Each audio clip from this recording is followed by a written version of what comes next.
Vous écoutez Europe 1, il est 11h33. Le journal de la santé avec Anne Le Gall.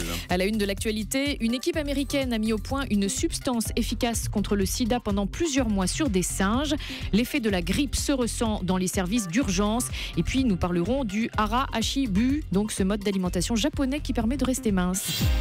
Peut-être un espoir contre le sida, une équipe américaine a mis au point une substance efficace pendant des mois sur des singes. D'après les données publiées dans la revue Nature, chaque animal a reçu une injection et grâce à cette substance, une barrière anti-sida a fonctionné pendant 8 mois. Cela offre une perspective intéressante pour un traitement à effet prolongé contre le VIH.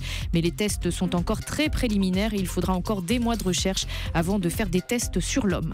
L'effet de la grippe se ressent dans les services d'urgence. 2 millions de Français ont déjà été touchés par le virus, 72 patients au moins en sont décédés. L'épidémie se ressent jusque dans les hôpitaux, au point que la Direction générale de la santé a fait part hier de quelques tensions.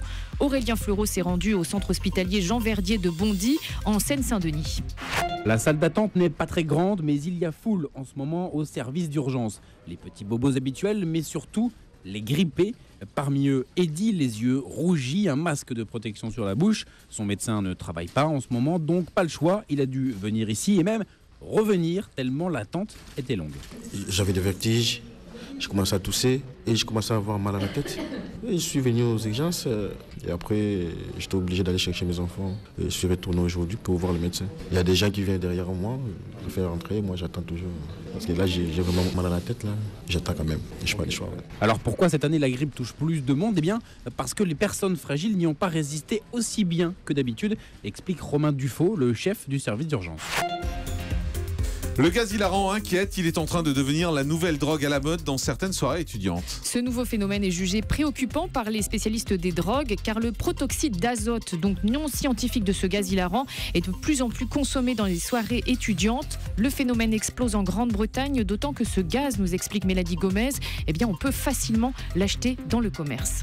Le problème, c'est qu'il suffit d'aller au rayon cuisine de n'importe quel supermarché. Ça se présente sous la forme de petites cartouches en métal. Ça coûte environ 7-8 € les 10 doses. Alors normalement, on met ça dans un siphon pour faire de la chantilly, par exemple.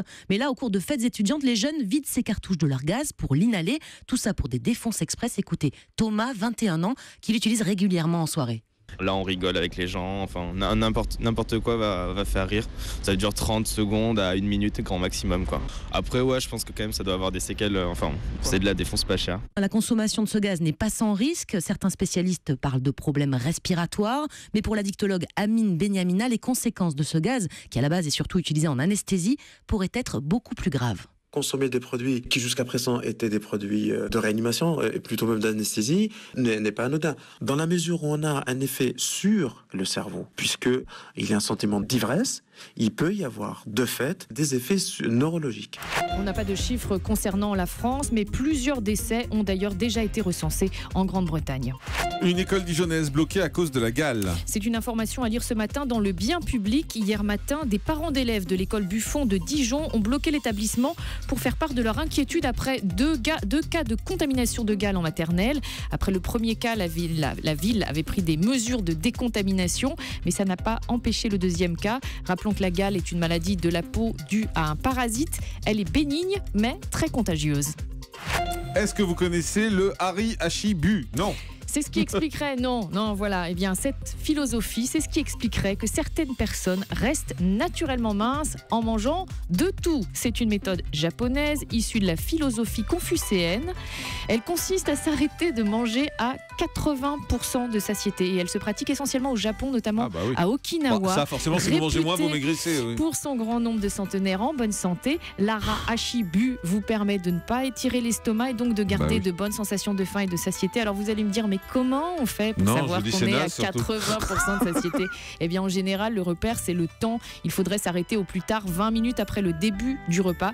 Et évidemment, il ne faut pas tricher en mangeant vite et en se goinfrant. Voilà. C'est comme les cochons. Le chiffre du jour, c'est 1,5 million. Plus d'1,5 million de spectateurs sont allés voir 50 nuances de Grey, ce film mettant en scène les relations sadomasochistes d'un couple. On a droit au fouet, d'accord. Vous l'avez Et vu ? attention, non.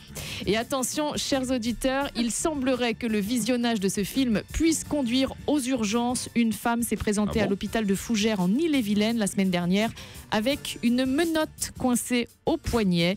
Des policiers ont dû venir à la rescousse pour la libérer. La Eh pauvre. ben, c'est du Merci beaucoup. Europe 1, Le grand direct de la santé. Jean-Marc Morandini.